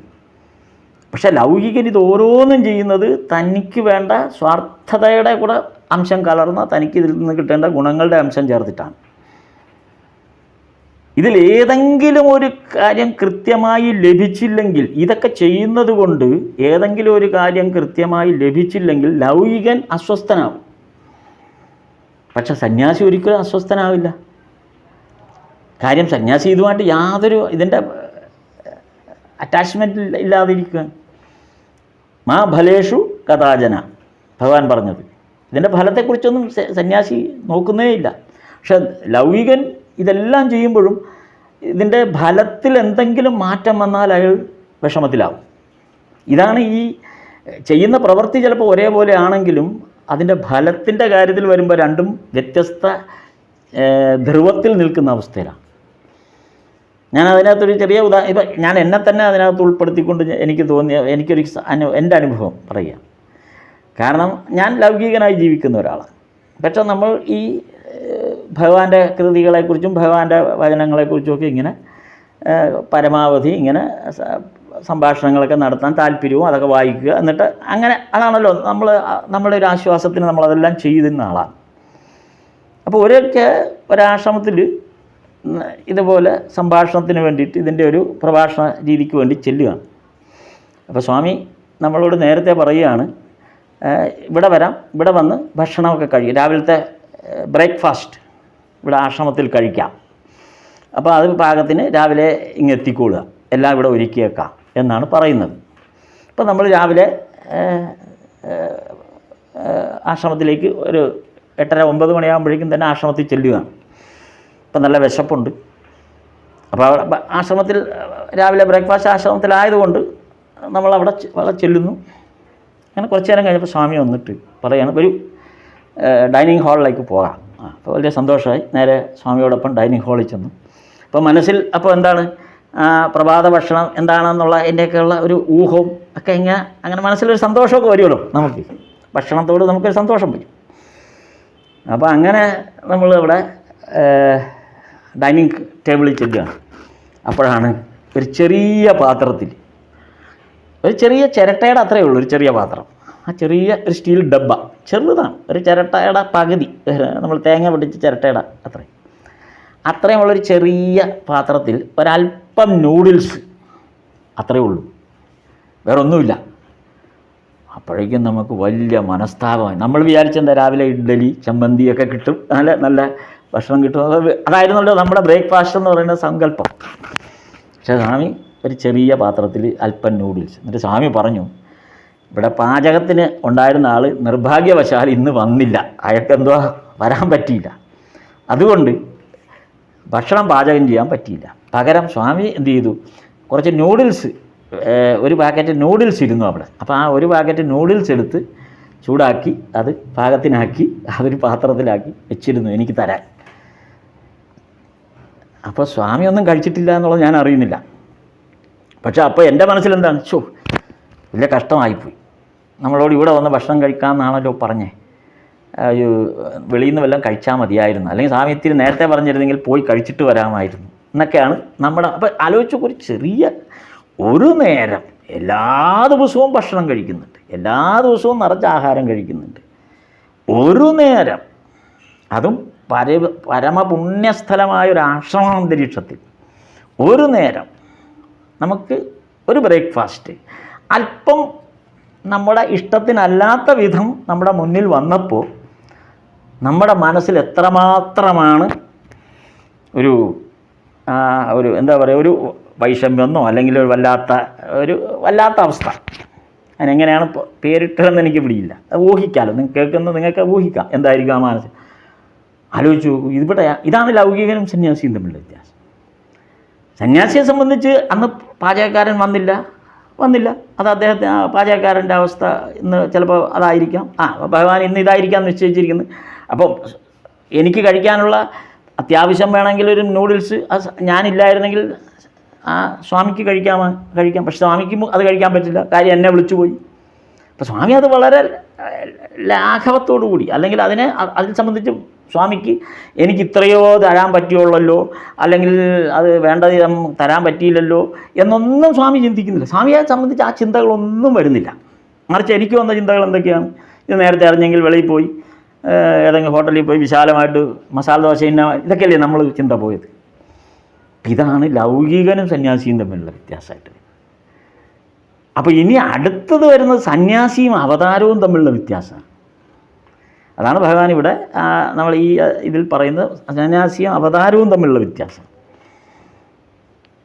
അപ്പോൾ ചില പ്രേമോന്മാദാവസ്ഥയെക്കുറിച്ച് പറയുന്ന സംഭവങ്ങളുണ്ട് ഭഗവാൻ ഇതിനു മുന്നായിട്ട്. ഈ സന്യാസിയും അവതാരവും തമ്മിലുള്ള വ്യത്യാസത്തെക്കുറിച്ച് പറയുന്നതിന് മുമ്പായിട്ട് അധ്യായം 5 ഈ 11-ാം ഭാഗത്തിലെ അധ്യായം 5 ചില അവതാരത്തിൻ്റെ ചില അനുഭവങ്ങളെക്കുറിച്ച് ഭഗവാൻ പറയുന്നുണ്ട്. അവതാരത്തിൻ്റെ അനുഭവം എന്ന് വെച്ചാൽ ഭഗവാന്റെ അനുഭവം തന്നെയാണ് പറയുന്നത്. എന്തായിരുന്നു ഭഗവാന്റെ ഇപ്പം ഞാൻ ഈ ആശ്രമത്തിൽ പോയ അനുഭവം പറഞ്ഞ പോലെ തന്നെ ഭഗവാൻ നേരിട്ട് ഇതേപോലുള്ളൊരു സാഹചര്യങ്ങളിലൂടെ ഭഗവാനും പോയി. അപ്പോൾ ആ പോയ അവസരങ്ങളിൽ ഭഗവാൻ എങ്ങനെയായിരുന്നു എന്നുള്ളത് ഇവിടെ പറയുന്നുണ്ട്. അപ്പോൾ അതെന്തായിരുന്നു എന്ന് പറയുന്നത്, അപ്പോൾ ഭഗവാൻ പറയുന്നത് ഏതെങ്കിലും ഒരു ബ്രാഹ്മണൻ്റെ ഒക്കെ വീട്ടിൽ ചെല്ലും. അപ്പോൾ ശ്രീരാമകൃഷ്ണദേവൻ ഈ ബ്രാഹ്മണരുടെ വീട്ടിൽ നിന്ന് മാത്രമേ ഭക്ഷണം കഴിക്കുകയുള്ളൂ. അത് അറിയാമല്ലോ. നേരത്തെ അല്ലെങ്കിൽ സ്വന്തമായി ദക്ഷിണേശ്വരത്തായാലും സ്വന്തമായിട്ട് വെക്കാനായിട്ട് സ്വന്തം വെച്ച് കഴിക്കാൻ, ഗംഗാതീരത്ത് സ്വന്തമായിട്ട് വെച്ച് കഴിക്കും. അത് അന്നത്തെ ആ അവസ്ഥയാണ്. 1883 കാര്യമാണെന്ന് ആലോചിക്കണം. അപ്പോൾ ആ കാലത്തെ ഒരു സാഹചര്യം. ഈശ്വരൻ ഇങ്ങനെയൊക്കെയാണോ എന്നൊക്കെ ഇന്നത്തെ ഈ 2025 നിന്ന് ചോദിക്കരുത്. അപ്പോൾ ബ്രാഹ്മണൻ്റെ ഏതെങ്കിലും ബ്രാഹ്മണ ഗൃഹത്തിലായിരിക്കും പോയി ഭക്ഷണം കഴിക്കുക. അപ്പോൾ ഭഗവാൻ അവിടെ ചെന്നാൽ ഒരക്ഷരം മിണ്ടാതെ ചെന്നിരിക്കും. ചോദിച്ചാൽ ഉടൻ പറയും, എനിക്കിന്ന് ഇവിടെയാ ഊണ് എന്നങ്ങ് പറയും. അപ്പോൾ ചിലപ്പോൾ അവിടെ ഊണ് തയ്യാറായി കാണില്ല, അല്ലെങ്കിൽ ചിലപ്പോൾ അങ്ങനെയുള്ള ചില സന്ദർഭങ്ങളുണ്ട്. പക്ഷേ ഭഗവാൻ അതൊന്നും നോക്കുന്നില്ല, എനിക്കിന്ന് ഇവിടെയാണ് ഊണ്. അപ്പോൾ ഇതാണ് ഒരു അനുഭവം, ഒരു രീതി പറഞ്ഞത്. ഇത് സാധാരണ ആരും അങ്ങനെ ഒരു അവസ്ഥയില്ല. ഭഗവാൻ അതൊക്കെ ഒരുപോലെയാണ്. ഏതെങ്കിലും ഒരു വീട്ടിൽ ചെല്ലുക, എന്നിട്ട് ആ വീട്ടിൽ ചെന്നിട്ട് എനിക്കിന്ന് ഇവിടെയാണ് ഊണെന്ന് പറയും. അതാണ് ഒരു ഇത് പറഞ്ഞത്. രണ്ടാമത് പറഞ്ഞത്, ചിലരുടെ വീടുകൾ അന്വേഷിച്ച് പോകാനായിട്ട് അല്ലെങ്കിൽ അങ്ങനെയുള്ള ചില പ്രമുഖരുടെ വീട്ടിലേക്ക് ചെല്ലണമെന്ന് ആഗ്രഹം പറയും. അങ്ങനെ പറഞ്ഞ കൂട്ടത്തിലാണ് ദേവേന്ദ്രനാഥ ടാഗോർ. രവീന്ദ്രനാഥ ടാഗോറിൻ്റെ അച്ഛൻ ദേവേന്ദ്രനാഥ ടാഗോറിനെ കാണാൻ പോകണം. കാരണം എന്താ? ദേവേന്ദ്രനാഥ ടാഗോറിനെ കാണാൻ പോകണം എന്നുള്ളത് അയാളുടെ പണം കണ്ടിട്ടോ, അയാളുടെ പദവി കണ്ടിട്ടോ, അയാൾ വലിയ പ്രഭു ആയതുകൊണ്ടോ, ബംഗാളിലെ അക്കാലത്തെ ഏറ്റവും സമുന്നതനായ ബ്രഹ്മസമാജത്തിൻ്റെ ഏറ്റവും സ്ഥാപക നേതാവായതുകൊണ്ടോ ഒന്നുമല്ല. ദേവേന്ദ്രൻ ഈശ്വരനാമം ജപിക്കുന്നു, അത്രയേ ഉള്ളൂ പരിഗണന. അങ്ങനെ ഈശ്വരനാമം ജപിക്കുന്ന ഒരാളുടെ വീട്ടിലേക്ക് പോകാം. അതിന് ആരുടെ അനുവാദം വേണ്ട. എനിക്ക് അയാളെ പോയി കാണണം, എന്നെ ഒന്ന് കൂട്ടിക്കൊണ്ട് പോകാമോ എന്ന് ആരോട് പറഞ്ഞു? മധുർ ബാബുവിനോട് പറഞ്ഞു, മധുരനോട്. അപ്പോൾ മധുർ ബാബു ആണെങ്കിൽ നമ്മളെപ്പോലെ ലൗകികനാണ്, അറിയാലോ. അത് ദക്ഷിണേശ്വര ക്ഷേത്രത്തിൻ്റെ ഭരണാധികാരിയൊക്കെ അല്ലേ. അതുകൊണ്ട് വിളിക്കാതെയും പറയാതെയൊക്കെ ദേവേന്ദ്രനാഥ ടാഗോറിൻ്റെ വീട്ടിൽ ചെല്ലുക എന്ന് പറഞ്ഞാൽ ഒരഭിമാനിയായ മധുർനാഥ് വിശ്വാസിന് അത് വലിയ സങ്കടമാണ്. ഭഗവാൻ അതിനൊന്നും താല്പര്യം, അങ്ങനെയൊന്നും പ്രശ്നമൊന്നുമില്ല. അതുകൊണ്ട് ആദ്യം കുറേ മടി കാണിച്ചു, എങ്ങനെ പോകുന്നു. പിന്നെ ഈ ഭഗവാന്റെ നിർബന്ധം കാരണം അവർ അവിടെ പോകാം എന്ന്. മാത്രമല്ല, ഈ മധുർബാബുവും ദേവേന്ദ്രനും ഞാനും ഒരുമിച്ച് പഠിച്ചിട്ടുമുണ്ട്, ഒരേ ക്ലാസ്മേറ്റ്സും ആയിരുന്നു. അപ്പോൾ അതിൻ്റെ ഒരു പ്രശ്നമുണ്ട്. ഈ സ്ഥാനമാനങ്ങളുടെ വലിപ്പവും ഒക്കെ നോക്കുമ്പോൾ രണ്ടുപേരും വലിയ പ്രഗത്ഭരായ രണ്ടുപേര്, ഒരേ നിലയിൽ വരുന്ന രണ്ട് പ്രഗത്ഭർ. അപ്പോൾ പരസ്പരം അവർ സാധാരണക്കാരാണെങ്കിൽ പ്രശ്നമല്ല. കുചേലന് ശ്രീകൃഷ്ണൻ്റെ അടുത്ത് വരാൻ ഒരു മടിയും കാണിക്കണ്ട, അല്ലെങ്കിൽ കൃഷ്ണന് കുചേലനെ സ്വീകരിക്കാൻ ഒരു മടിയും കാണിക്കണ്ട. പക്ഷെ ഒരേപോലെ ഇരിക്കുന്ന ലൗകികരായ ഒരേ തലത്തിൽ നിൽക്കുന്ന വൻപന്മാർക്കാകുമ്പോൾ അങ്ങോട്ടും ഇങ്ങോട്ടുമൊക്കെ പോകാൻ, പരസ്പരം ബന്ധപ്പെടാനൊക്കെ ഈ ദുരഭിമാനം എന്നുള്ളത് കൊണ്ട് വലിയ ബുദ്ധിമുട്ട് വരും. പക്ഷേ ഭഗവാനെ സംബന്ധിച്ച് അങ്ങനത്തെ അവസ്ഥയൊന്നുമില്ല, ദുരഭിമാനമൊന്നുമില്ല. ഒറ്റ കൺസിഡറേഷനേ ഉള്ളൂ, ദേവേന്ദ്രൻ ഈശ്വരനാമം ജപിക്കുന്നു, അതാണ് പറഞ്ഞത്. അതുപോലെ തന്നെ മറ്റൊരിക്കൽ പറഞ്ഞത്, ദീന മുഖർജിയുടെ വീട്ടിൽ പോകണമെന്ന് ഭഗവാൻ പറഞ്ഞു. അപ്പോൾ അതും മധുരനാണ് ഈ പണി മുഴുവൻ. മധുരൻ അവിടേക്ക് കൊണ്ടുപോകാൻ പോയി. അപ്പോൾ ഒരു വണ്ടിയിൽ ചെന്ന്, അതും ഒരു പണക്കാരൻ്റെ വീടാണ്, വലിയൊരു പണക്കാരനാണ് ദീന മുഖർജി വലിയൊരു പണക്കാരൻ കൂടിയാണ്. അവിടെ ചെന്നപ്പം അങ്ങനെ പെട്ടെന്ന് കയറി ചെല്ലാനൊന്നും പറ്റില്ല. കാരണം അവിടെ ഓരോ സ്ഥലത്തിനും, അതായത് ആ ദീന മുഖർജിയുടെ മകൻ്റെ പൂണൂൽ കല്യാണത്തിൻ്റെ ദിവസമാണത്. അപ്പോൾ നിറച്ച ആളുകളൊക്കെ ഉണ്ട്. അപ്പോൾ ഈ വിളിക്കാതെയാണ് ഭഗവാൻ ചെന്ന് കയറിയിരിക്കുന്നത്. അപ്പോൾ ഈ മധുർനാഥ് വിശ്വാസനാകെ പ്രശ്നമായി, ഇദ്ദേഹത്തെ എവിടെ കൊണ്ട് ഇന്ന് ഇരുത്തും. അപ്പോൾ ശ്രീരാമകൃഷ്ണദേവൻ അവിടുത്തെ ചാവടിയിലേക്ക് കയറാനായിട്ട് പോയി. അപ്പോൾ ആരോ വിളിച്ചു പറഞ്ഞു, അങ്ങോട്ട് പോകാൻ പറ്റില്ല, അവിടെ സ്ത്രീകളുടെ സ്ഥലമാണ്, സ്ത്രീകൾ ഇരിക്കുന്നതാണ്, അങ്ങോട്ട് പോകാൻ പാടില്ല. അങ്ങനെ ആകെ കൂടെ കുഴപ്പത്തിലായി. അവസാനം അവിടെ എവിടെ കയറിയിരിക്കണമെന്ന് അറിയാൻ വയ്യാതായി. പിന്നെ അവിടെ അതുമായി ബന്ധപ്പെട്ട എന്തെങ്കിലുമൊക്കെ അലോസരം വന്നു എന്നുള്ളതാണ്. പിന്നെ അതിനെ വിശദീകരിക്കുന്നില്ല ആ സന്ദർഭത്തെ. പക്ഷേ മധുർബാബു പിന്നെ പറഞ്ഞു, ദയവായി, മധുർബാബു ബാബ എന്നാണ് വിളിക്കുന്നത്, അച്ഛ എന്നാണ് വിളിക്കുന്നത്, ഇനി ഒരിക്കലും ഞാൻ അങ്ങയുടെ വാക്ക് കേൾക്കില്ല, ഇനി അങ്ങ് പറയുന്നിടത്തേക്ക് ഞാൻ ഇനി ഒരിക്കലും കൊണ്ടുപോകില്ല എന്ന് പറഞ്ഞ് ഉള്ള ഒരിത് വന്നു. അപ്പോൾ ഇവിടെ ഞാൻ പറഞ്ഞു വന്നപ്പോൾ ഞാൻ സമയത്തെ ഒട്ടും ശ്രദ്ധിക്കാതെ പോയി. അതുകൊണ്ട് ക്ഷമിക്കണം. ഞാനത് ഈ ഭാഗം നമുക്ക് കണ്ടിന്യൂ ചെയ്യാം. എന്നാലും ഈ പറഞ്ഞത് ഒരു 2 വരിയും കൂടെ പറഞ്ഞ് നിർത്തിയേക്കാം. അതായത് ഇത്തരത്തിൽ ഭഗവാൻ ഈ ഓരോ ഈ ഭക്തനോ ആയിട്ടുള്ള ഭഗവാന്റെ അല്ലെങ്കിൽ ഭക്തനെന്ന അർത്ഥത്തിലല്ല, ഈശ്വരനാമം ജപിക്കുന്ന ഒരാളോട് ഒരു ഒരു ഈശ്വരനുണ്ടാകുന്ന അവതാരത്തിനുണ്ടാകുന്ന ഒരു സമീപനത്തിൻ്റെ ചില ഉദാഹരണങ്ങളാണ് ഈ കാണിച്ചത്. അത് മറ്റുള്ളവർ ഇപ്പോൾ സന്യാസിയായാലോ അല്ലെങ്കിൽ ലൗകികരായാലോ അവർക്കിത് ഇങ്ങനെ പറ്റില്ല. ഇത് ഒരു ഈശ്വരാവതാരത്തിന് മാത്രം സാധിക്കുന്നൊരു കാര്യമാണ്. ഇതിൽ ആമുഖമായിട്ട് ഭഗവാൻ ആ അധ്യായം തുടങ്ങിയപ്പോൾ പറഞ്ഞെന്നുള്ളൂ. പിന്നീടാണ് പറയുന്നത് സന്യാസിയും അവതാരവും തമ്മിലുള്ള വ്യത്യാസം എന്താണെന്നുള്ള കുറേ കൂടെ വിപുലമായ രീതിയിൽ ഭഗവാൻ ഇത് തുടർന്ന് പറയുന്നുണ്ട്. അത് നമുക്കിപ്പോൾ സമയം പെട്ടെന്ന് വളരെ അതിക്രമിച്ചു പോയി, ക്ഷമിക്കണം. അടുത്ത തവണ നമുക്ക് ആ ഈശ്വരാവതാരത്തിൻ്റെ ആ പ്രത്യേകതകളുടെ കുറിച്ച് ഭഗവാൻ പറയുന്ന ഭാഗം നമുക്ക് അടുത്ത തവണ വായിക്കാം. സ്ഥാപകായ ച ധർമ്മസ്യ സർവധർമ്മസ്വരൂപിണേ അവതാരവരിഷ്ഠായ രാമകൃഷ്ണായ തേ നമഃ.